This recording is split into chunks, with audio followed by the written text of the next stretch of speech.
What happens when a single sentence, spoken at the United Nations, threatens to unravel decades of diplomatic alliances? The Korean ambassador's grip on his chair tightens, his knuckles white, as the American diplomat at the podium goes utterly, devastatingly off script. Her name is Ambassador Evelyn Cole, and in that moment, she wasn't just breaking protocol.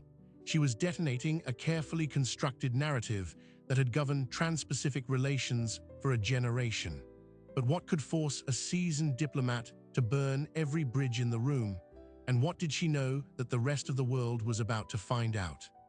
To understand the explosion, you have to understand the pressure cooker. Evelyn Cole didn't arrive at the United Nations as a disruptor.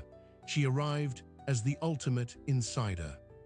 A career diplomat with 22 years of service, she was the first black woman to lead the United States mission to the United Nations in Geneva, a posting often described as the diplomatic world's most intricate chessboard. She built her reputation not on grandstanding, but on glacial, patient negotiation. She brokered the Helsinger Accords on Arctic resource rights, a deal that took 6 years and survived 3 changes in administration. Her style was described as velvet-willed. She listened more than she spoke. She was, in every measurable way, the last person you would expect to ignite an international scandal from the podium. Her counterpart, the man gripping his chair, was Ambassador Park Min-yi of South Korea. A former constitutional court judge, he was the architect of the Seoul Consensus, a framework for technology and security cooperation that had defined US-Korean relations for a decade. He and Cole had a professional, even cordial relationship. They shared whiskey sours at diplomatic receptions and had jointly chaired the Working Group on Non-Proliferation in the South China Sea. They were publicly on the same side. The stage for their collision was the general debate of the 80th session of the United Nations General Assembly. The date was September 22nd. The atmosphere was already electric. Just days before, a majority of delegations had staged an unprecedented walkout as another leader took the stage, a stark display of global fractures. Every word here was now weighted, every silence scrutinized. Cole's speech, as circulated to the State Department and allied nations 24 hours prior, was a masterclass in diplomatic assurance. It reaffirmed the ironclad US commitment to its allies in the Indo-Pacific. It praised the Seoul Consensus. It contained the phrase "shared democratic values" exactly 3 times. It was, in essence, a geopolitical comfort blanket. The Korean delegation had approved every line. But 5 days before she was to deliver it, Evelyn Cole received a visitor in her New York residence, not through official channels. A man named David Cho, a former analyst for the National Intelligence Service of South Korea. He was gaunt, chain-smoking through the intercom. He claimed he had been part of a covert working group, disbanded 2 years prior, codenamed Project Gwanakson. His dossier, which he placed on her coffee table, was not about the future of alliance. It was about its buried past, and it centered on a single event, the sinking of the ROKS Cheonan. The official history is clear. On March 26, 2010, the South Korean corvette Cheonan split in 2 and sank in the Yellow Sea, killing 46 sailors.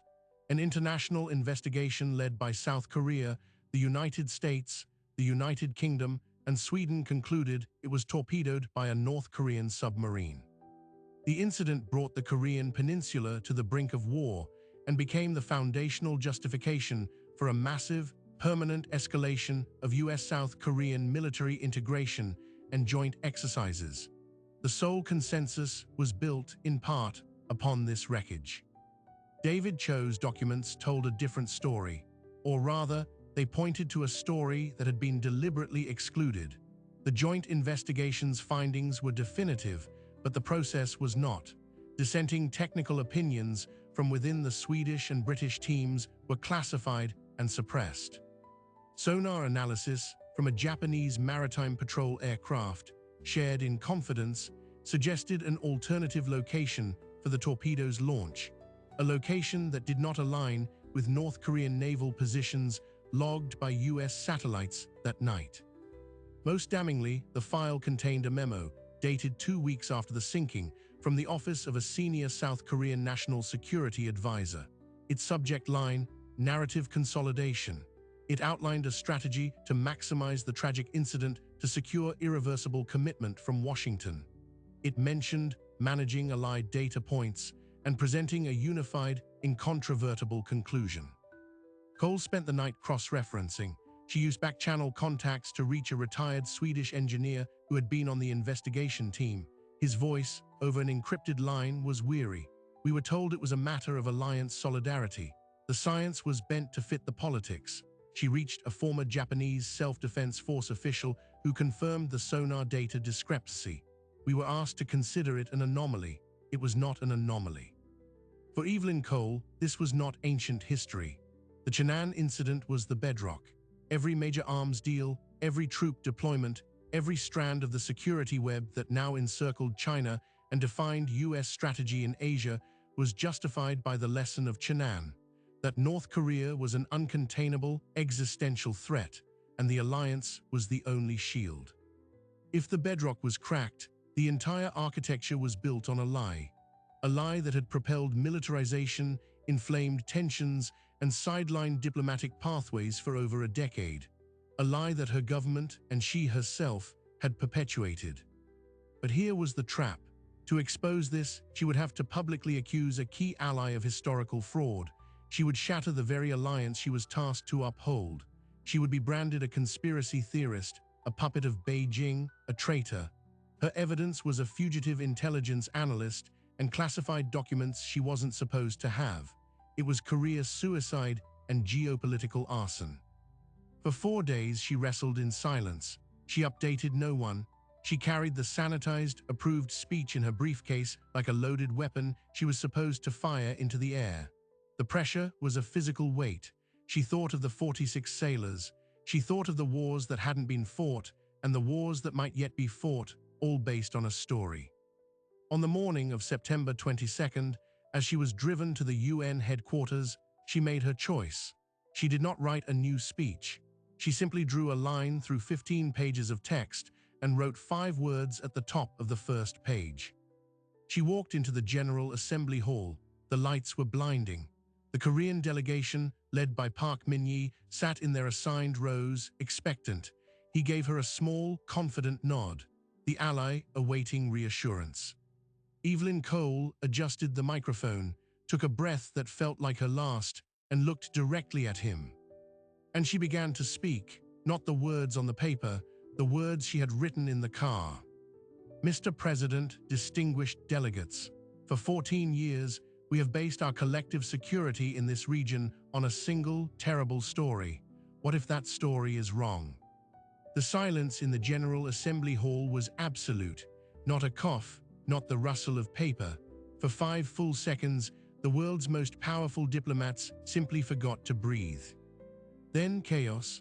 A wave of murmurs crashed through the room, translators stumbling over their headsets. Camera shutters fired like machine gun bursts, all pivoting from Evelyn Cole to the Korean delegation. Ambassador Park Min-hye's face had drained of color. The confident nod was gone, replaced by a stare of pure, uncomprehending shock. His hand gripped the chair's armrest so tightly the polished wood seemed to groan. Behind him, his aides were frantically whispering, one already speed-walking up the aisle toward the exit, phone pressed to his ear. Cole continued, her voice cutting through the noise, measured and devastatingly calm. The sinking of the ROKS Chenan was a tragedy, 46 brave sailors lost. But in our rush to assign blame, to solidify an alliance against a common enemy, we may have buried uncomfortable truths. I hold in my hand declassified analyses, suppressed by mutual agreement, that raise serious questions about the official investigation's conclusion. On the giant screens flanking the podium, the UN broadcast control room, caught completely off guard, fumbled. For a moment, Cole's face was replaced by a generic UN logo, then flickered back. It was too late. The sentence had been broadcast live to every member state and every major news network on the planet. In Seoul, it was just past 10 p.m. In the Blue House Situation Room, a junior aide watching the live feed spilled his coffee. The National Security Advisor was called at home. In Washington, D.C., it was 9 a.m. In the White House Treaty Room, the President's senior advisor for national security was handed a note. He read it, closed his eyes for a 3 count, and walked out without a word. At the State Department's Operations Center, a duty officer picked up a direct line labeled USUN-NY. The voice on the other end was shouting. Back in the hall, Cole was methodically dismantling 14 years of consensus. She did not accuse North Korea of innocence. She accused the investigation of malpractice. She cited the dissenting Swedish technical opinion. She mentioned the anomalous Japanese sonar data. She did not yet mention the narrative consolidation memo. She was building a case, brick by brick, and the world was watching the foundation, the Seoul consensus crack in real time. Ambassador Park found his feet. He was recognized by the Assembly President. His voice, usually a sonorous baritone, was tight with fury. This is an outrageous and baseless slander, not only against my country, but against the memory of our fallen heroes. The distinguished representative of the United States appears to have been misled by Pyongyang propaganda. It was the nuclear option in diplomatic terms, accusing another ambassador of being a dupe for the regime. The chamber gasped again. Cole didn't flinch. I am not relying on Pyongyang. I am relying on the sealed archives of our own allies. The question is not who misled me, but who misled the world. She yielded the floor. The next scheduled speaker, the ambassador from France, looked at his prepared text, then at the electric tension in the room, and simply said, Mr. President, in light of developments, my delegation would like to yield its time. It was a diplomatic stampede. No one wanted to follow this. The session was gavelled into an abrupt recess. As Cole gathered her papers, she was immediately surrounded by a phalanx of her own aides, their faces masks of panic. Madam Ambassador, the secretary is on the secure line. He is demanding. Not now, she said, her composure finally showing a hairline fracture. She walked out through a gauntlet of stunned stares, the path clearing before her like she was contagious. Within the hour, the machinery of damage control shifted into overdrive, but it was already spinning its wheels in mud. The State Department issued a terse statement. Ambassador Cole's remarks were delivered in her personal capacity and do not reflect the official position of the United States government. It was a classic disavowal, but it sounded weak, hollow. It confirmed she had gone rogue, which only made her allegations seem more dangerously credible. News networks split their screens, Cole's calm delivery on one side, Park's furious rebuttal on the other. Social media exploded with the clip. Hashtags like Cheonan Truth and Colgate trended globally within minutes. In South Korea, outrage was instantaneous and volcanic. News channels played the clip on loop with red, accusatory graphics. Veterans groups announced protests outside the U.S. Embassy in Seoul. The conservative opposition party called for an immediate termination of the intelligence sharing agreement with Washington. Evelyn Cole was driven back to the U.S. mission, where a security detail, not her usual staff, escorted her to a secure conference room. Waiting for her was Thomas Shaw, the Deputy Secretary of State for Management. He did not offer her a seat. Evelyn, what in God's name did you just do? You've single-handedly jeopardized the most important alliance in the Pacific. You will be on a plane to Washington tonight. You are to speak to no one. Consider yourself on administrative leave, effective immediately. Cole stood her ground. Tom, the evidence is real. If our alliance is based on a lie, it's not an alliance, it's a hostage situation. Your evidence is from a defector the NIS says is a known fabricator.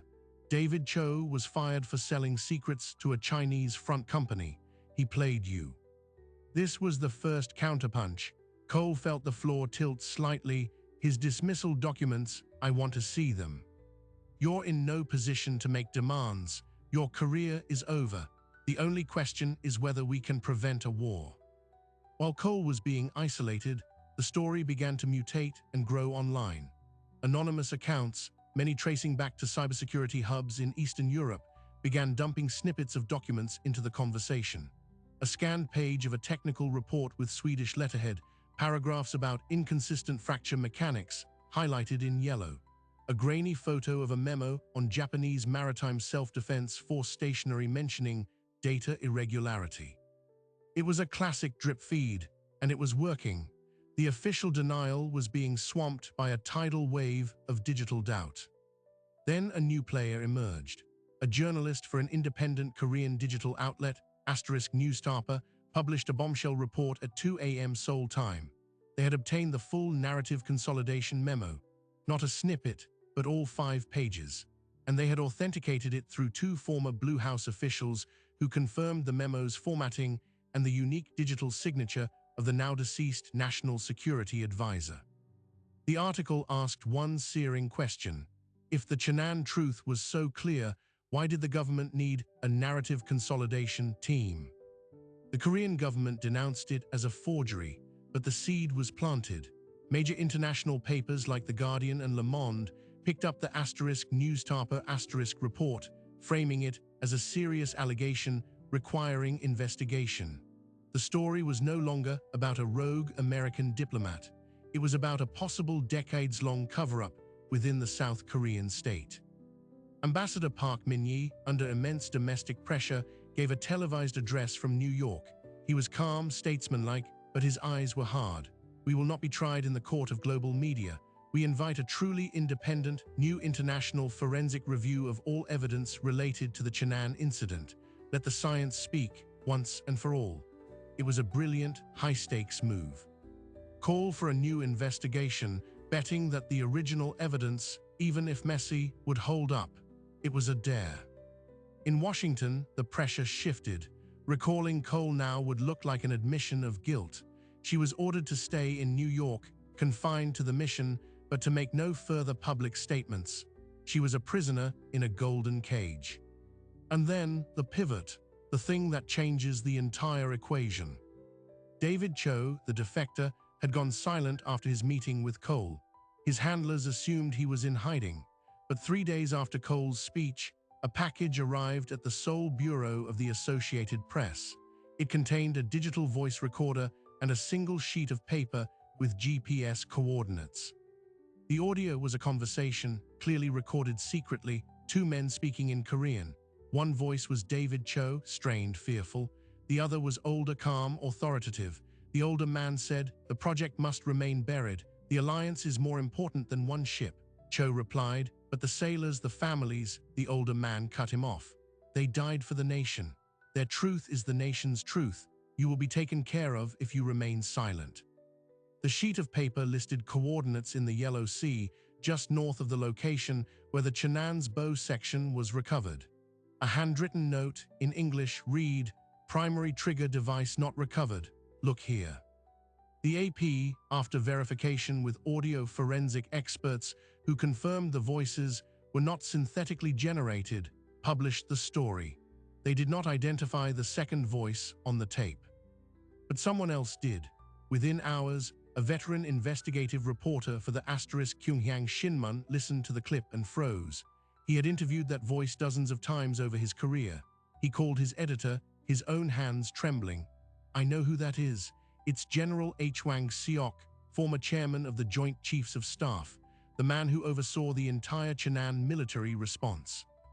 General Hwang, a revered, almost mythic figure in South Korean national security, a man who had stood shoulder to shoulder with American generals for decades. If he was on that tape, then the conspiracy wasn't among mid-level bureaucrats. It went straight to the very top of the South Korean military establishment. The South Korean stock market plunged.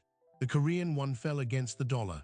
Protesters now filled the streets of Seoul, but they were split between those screaming for the US to stop interfering and those, led by the families of the Cheonan sailors, demanding a brand new, fully transparent investigation. The country was tearing itself in two. Evelyn Cole, watching this unfold from her confinement, realized with a cold dread that she had not been brave. She had been naive. She thought she was exposing a historical lie. She had instead lit a fuse on a powder keg of national identity, military pride, and raw geopolitical power. And she had no idea who had sent that tape to the AP or why. Back in the UN, the atmosphere was funereal. Bilateral meetings between the US and South Korea were cancelled. The hallways were filled with hushed, urgent conversations. All other diplomatic business ground to a halt. The world was waiting for the next explosion. And in a safe house in Virginia, a man who had spent 30 years in CIA counterintelligence watched the news. He saw the panic, the denials, the splintering alliance. He picked up a secure phone, dialed a number that hadn't been used in years, and said one sentence. "The asset is active, the narrative is collapsing, it's time for Phase 2. Phase 2 began not with a bang, but with a carefully orchestrated silence. And the first target wasn't a government, it was Evelyn Cole herself. 2 days after the leaked tape implicated General H. Wang, a profile piece appeared in a reputable Washington policy journal. The author was a former Pentagon analyst with deep ties to the intelligence community. The title was The Ambassador's Blind Spot, Evelyn Cole and Her Chinese Connections. It was a character assassination disguised as a think piece. It meticulously detailed Cole's professional history, twisting every achievement. Her patient negotiation of the Helsinger Accords, proof she was overly accommodating to Russian interests in the Arctic. Her post in Geneva, a hub for transnational progressivism that undermined American sovereignty. But the core allegation was new. It claimed that during a cultural exchange visit to Shanghai in 2018, Cole had held an unofficial, off-the-books meeting with a senior official from the Chinese Ministry of State Security. The article cited 2 former intelligence officials familiar with the matter. It provided no evidence, no dates, no names. It didn't need to. The seed was planted. Cole wasn't a truth-teller, she was an asset. The effect was instantaneous.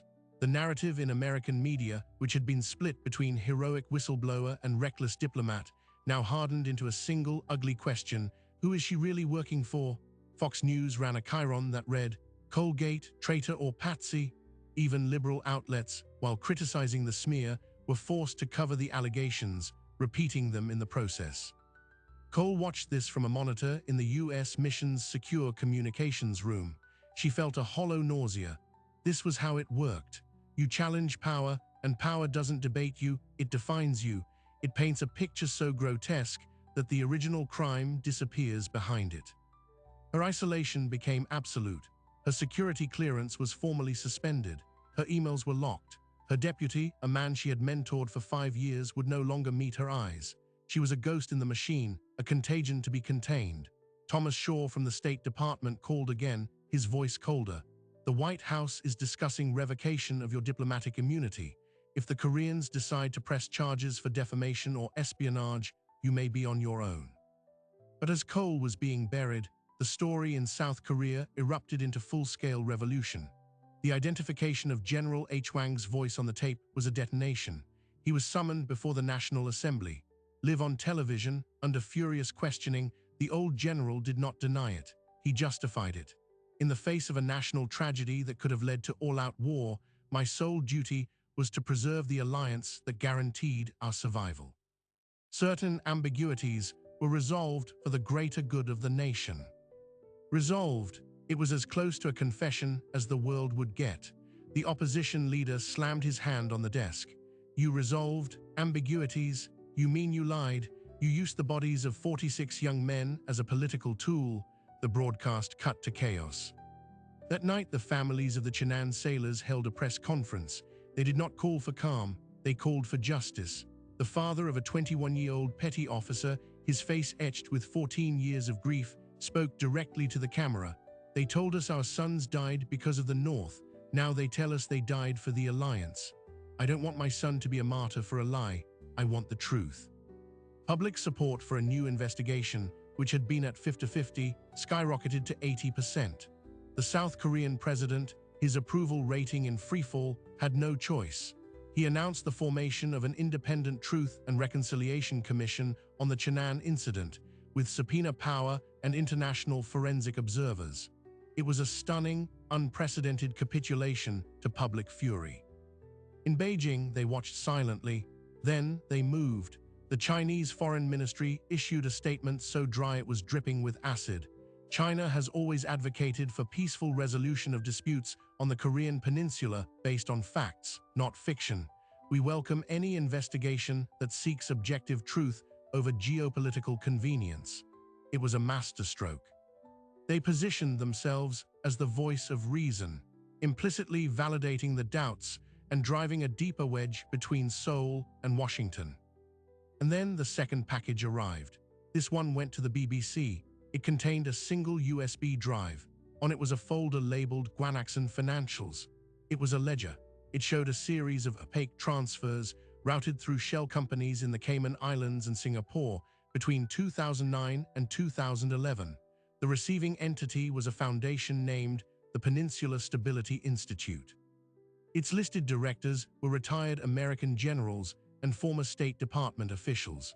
The sending entities were traced back to a network of subcontractors who had won no-bid contracts from the South Korean Ministry of National Defense in the months after the Cheonan sinking, contracts for new missile defense systems, naval upgrades, and intelligence infrastructure.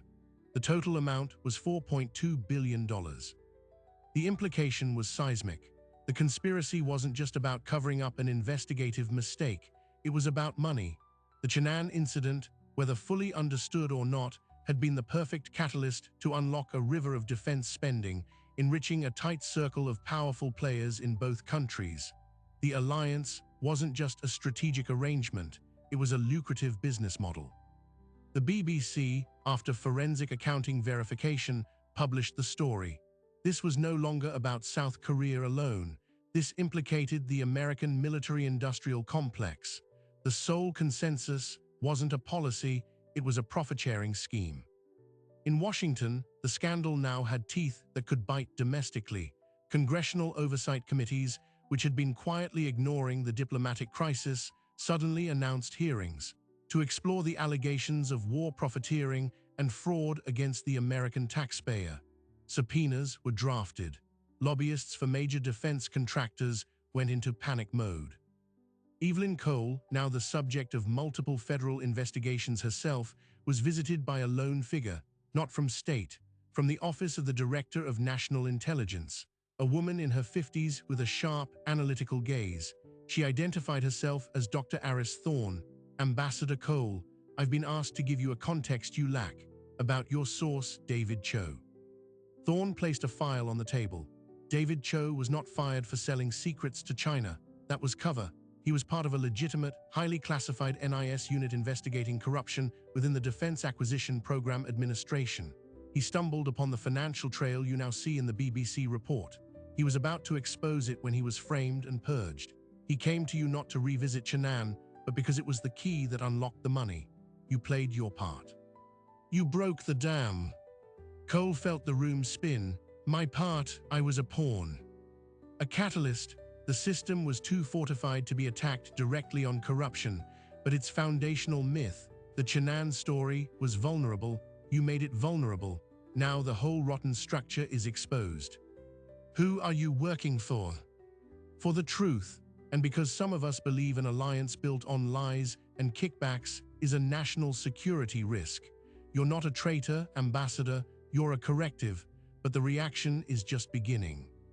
The reaction came 24 hours later. In a secure underground parking garage in Seoul, David Cho was found. He was in his car, engine running, a hose from the exhaust pipe fed through the window. It was made to look like suicide. A note on his laptop, written in Korean, read, "The guilt is too much. I lied for attention." But the digital forensics, later leaked by anonymous investigators within the Korean police, told a different story. The note had been created and saved after the estimated time of death. His computer's webcam had been activated remotely. It was a murder staged as a suicide, a clear, brutal message to anyone else thinking of talking. When news of Cho's death reached Evelyn Cole, she didn't cry. She walked to the window of her temporary quarters, looking out at the New York skyline. The fear was gone, burned away, replaced by a cold, crystalline fury. They had killed a man for telling the truth. They had tried to destroy her for repeating it. This was no longer about diplomatic fallout. This was about the cost of lies, measured in blood and money. The final piece of Phase 2 arrived from an unexpected direction. Not a leak, but a legal filing. The families of the Cheonan sailors, led by a tireless human rights lawyer, filed a civil suit in U.S. federal court. Their defendants, the Peninsula Stability Institute, and 3 American defense contractors named in the financial ledger. The charge, fraud and wrongful death. The argument was groundbreaking. They claimed the companies, with the institute as a conduit, had knowingly propagated a false narrative about the Cheonan's sinking to create a market panic. thereby fraudulently securing contracts that profited from the sailors' deaths. It was a long shot, but its power was symbolic. It brought the entire sprawling scandal onto American soil, into an American courtroom. It made it real in dollars and cents for the American public. The stage was now set for the final act. The Truth Commission was impaneled in Seoul. The congressional hearings were gavelled into session in Washington. Evelyn Cole received a subpoena to testify before both. She was no longer a confined diplomat. She was a witness, a target, and the only person who had heard the full, unvarnished story from the man who was now dead. As she was prepped by a harried lawyer from the State Department's Legal Bureau, who warned her to say nothing that could be used against her, Cole asked a single question. What's the official guidance? What story are we protecting now? The lawyer, nervous, glanced at his notes. The guidance is to affirm the enduring strength of the US-South Korea alliance and to defer all substantive questions to the ongoing investigations. Cole nodded slowly. She looked at the pearl earrings she still wore, a gift from her mother when she made ambassador. She thought of the sailors. She thought of David Cho in his car. She thought of the word resolve. They were going to ask her what she knew. And for the first time since she walked into the General Assembly Hall, Evelyn Cole was completely, terrifyingly certain of what she was going to say. The hearing room in the Dirksen Senate office building was packed, air thick with anticipation and hostility. Evelyn Cole took her seat at the witness table, a simple glass of water before her.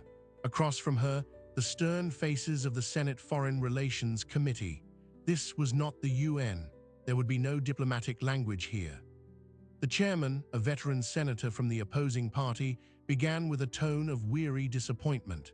Ambassador Cole, you have single-handedly created the greatest crisis in our Pacific alliance in 50 years.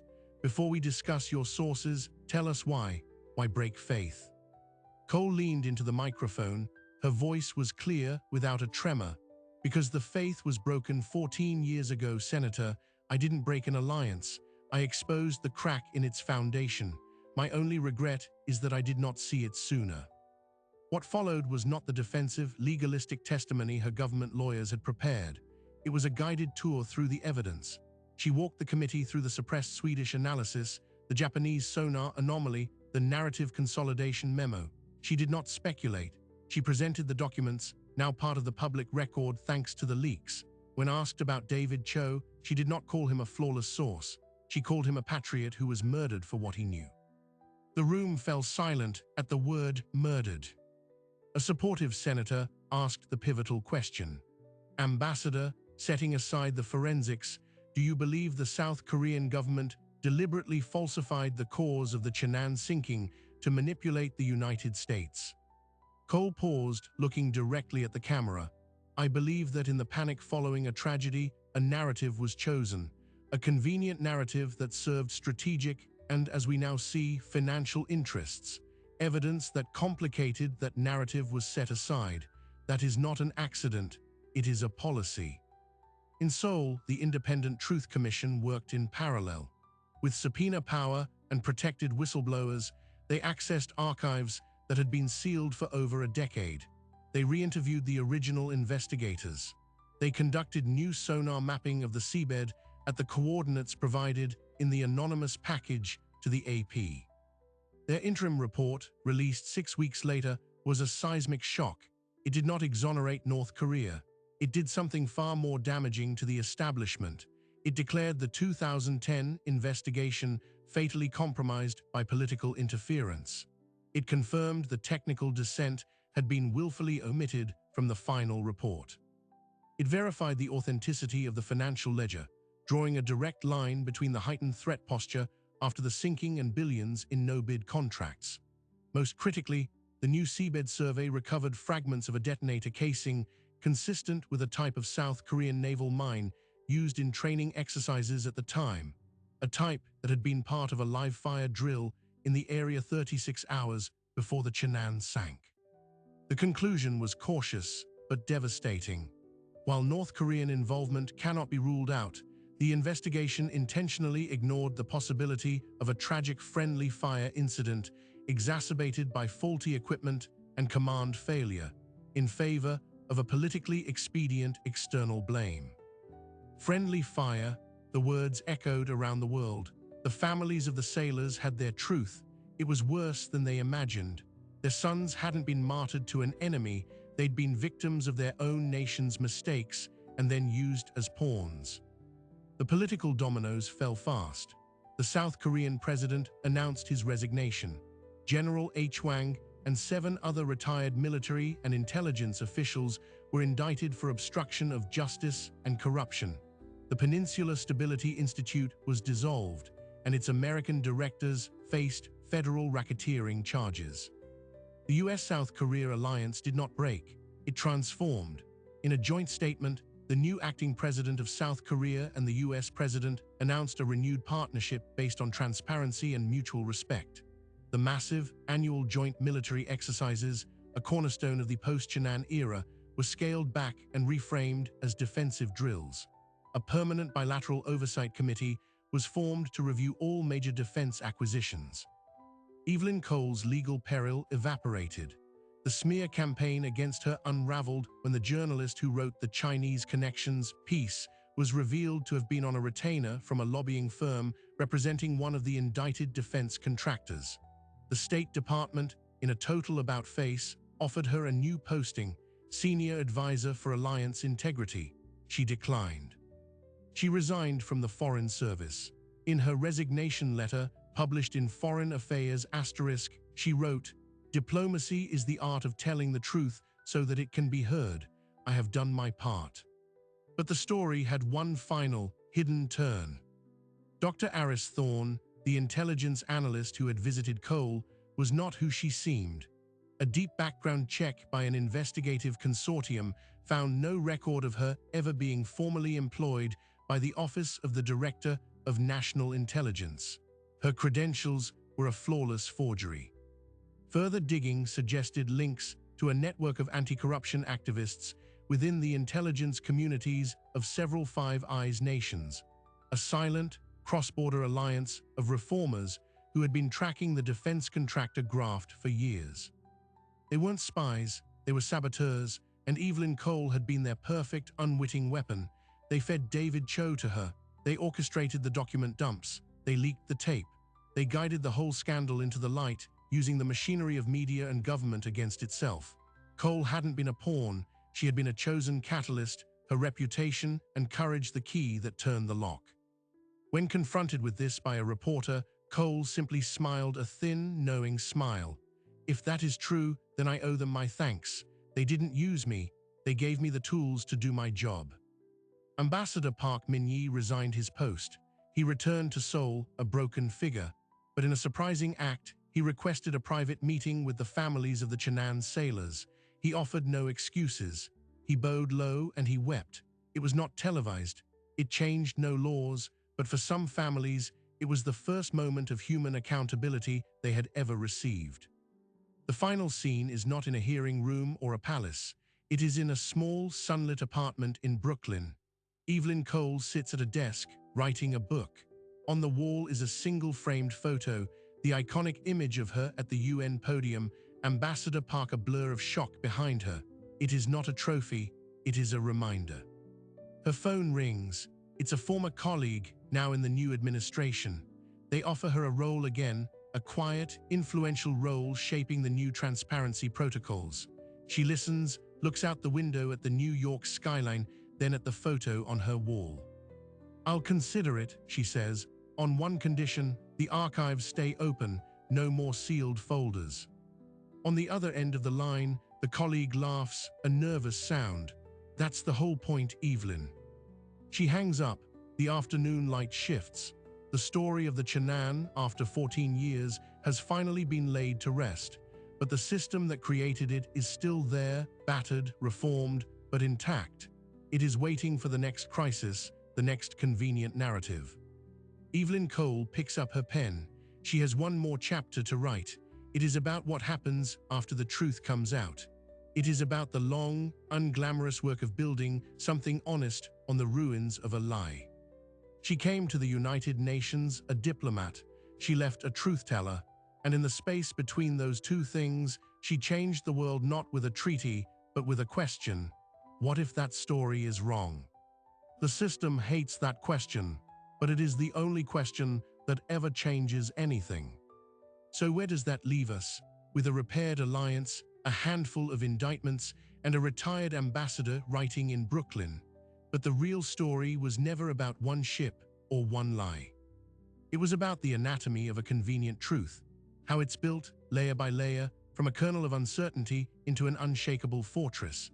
It's built by soldiers following orders, by analysts filing reports they know are incomplete, by diplomats repeating talking points they sense are hollow, by journalists avoiding questions that seem too dangerous. It's built by all of us, every time we choose the comforting story over the complicated one. Evelyn Cole, question, what if that story is wrong, is the most dangerous weapon in the world because it costs nothing to ask and everything to answer. It asks the intelligence analyst to doubt their own assessment. It asks the general to reconsider his victory. It asks the diplomat to betray their script. It asks us to trade a simple world for a real one. The system that created the Chenan narrative is not unique to Korea or to the military. It exists anywhere power needs a story to justify itself, in corporate boardrooms that bury safety reports, in political campaigns that sell simple villains, in any institution where the cost of admitting a mistake is seen as greater than the cost of living with it. The conspiracy wasn't a room of villains plotting in the dark. It was a hallway of reasonable people making unreasonable compromises, one after another, until the lie became the truth. And the hero wasn't a flawless whistleblower. She was a loyal insider who finally hit her limit. The lesson isn't that our institutions are filled with liars. It's that they are filled with people, and people are brilliant at convincing themselves that a partial truth is good enough, especially when the alternative is chaos. That's why this story matters now, because the next convenient truth is already being built. It's in the headlines you read today, the official statement released this afternoon, the geopolitical certainty everyone accepts. It feels solid. It feels safe. But history is not made by the stories we accept. It is unmade by the questions we dare to ask. The real legacy of Evelyn Cole is not a reformed treaty. It's a demonstration that a single person, armed with nothing but a question and the courage to voice it in a hall of power, can force the world to reconsider everything it thinks it knows. The machines of narrative are always running. They are smoothing over contradictions, editing out anomalies, building consensus. The only check against them is a stubborn, inconvenient voice that says, "Wait, show me the evidence. What if we're wrong?" Stay curious, stay skeptical, and most of all, stay brave enough to question the story. If you want to see how other world-changing truths were finally dragged into the light, watch the next documentary in this series. Subscribe and hit the bell so you don't miss it.